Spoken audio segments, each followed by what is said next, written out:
The Word of God says, "Before I formed you in the womb, I knew you.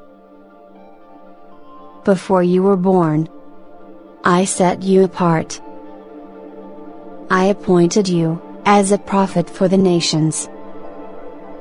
Welcome to the amazing world inside the womb, where you, I, and every human being starts life as a single cell, growing and preparing for life after birth. Human development starts at fertilization. The sperms in the semen of the father, which reach the uterus, travel toward the ovary through the fallopian tube. Out of millions of sperms, only a few of them reach the ovum near the ovary. All of these then try to fertilize the ovum.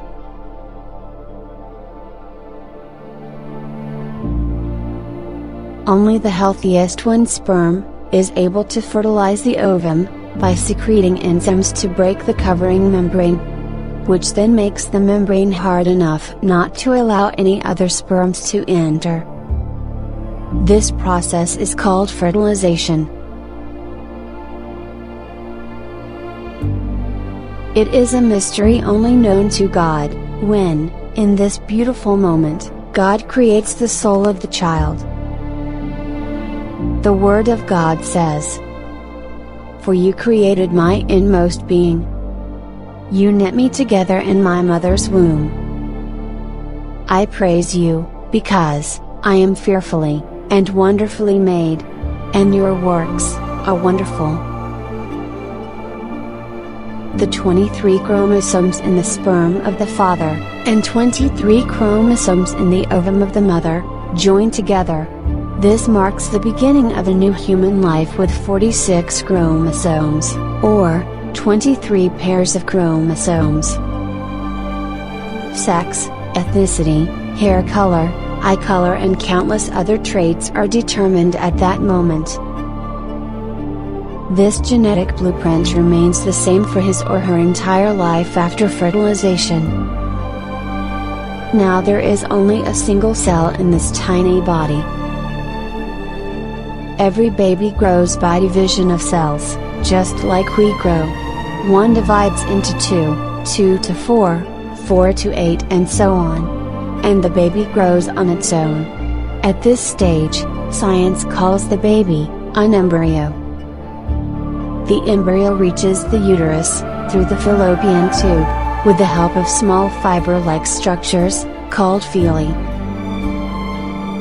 When there is an interruption to this process, it leads to tubal pregnancy, also called ectopic pregnancy.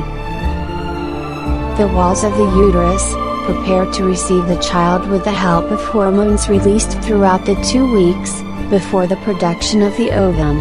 The child reaches the uterus and starts to grow by attaching itself into the wall of the uterus. This process is called implantation.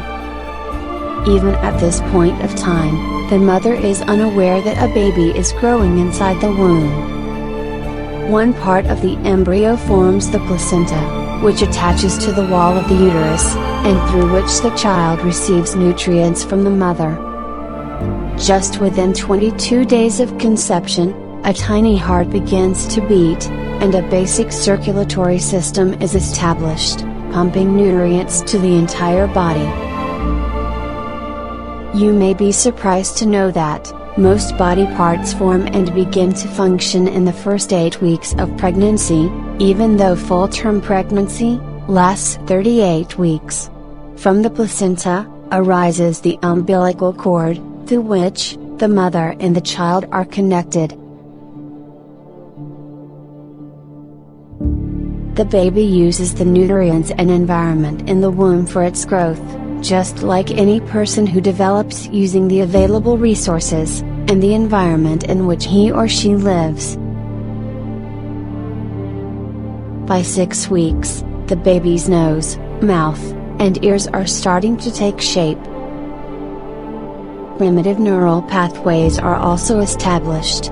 Neurons are formed at the rate of 100,000 per minute. As the brain of the baby develops, brain waves are detected at 6 weeks and 2 days.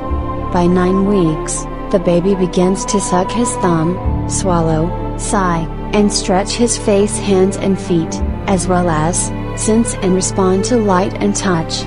Yawning begins by 9.5 weeks. 10-week-old unborn baby has all the organs and body parts of an adult, with basic shape, structure and characteristics.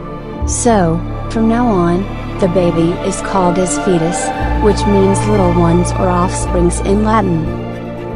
By 10 weeks she practices walking motions, and her fingerprints begin to form. By 11 weeks the baby's mouth and lips are fully formed. And she continues to grow much larger. As pregnancy progresses, the baby continues to grow and acquire new skills. Hearing, developing sleep-wake cycles, responding to sound, light and warmth, taste preferences, recognizing mom's voice, and more, are all a routine part of the fascinating prenatal journey. The experiences of the baby while in the womb influences the child. The baby can respond to mother's joy and pain. Understanding the development of the baby in the womb will definitely help in the right development of the baby.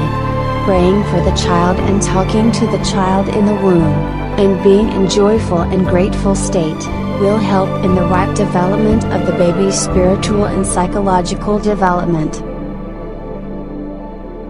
The value of human life is not determined by who conceived this life, or how it was conceived, but rather by the fact that God chose to create this life, by His purpose and for His purpose. The value of a person's worth is not changed by handicap. God's love for the unborn, and His choice to create the unborn, constitute the worth of the unborn. God's power is made perfect in our weakness.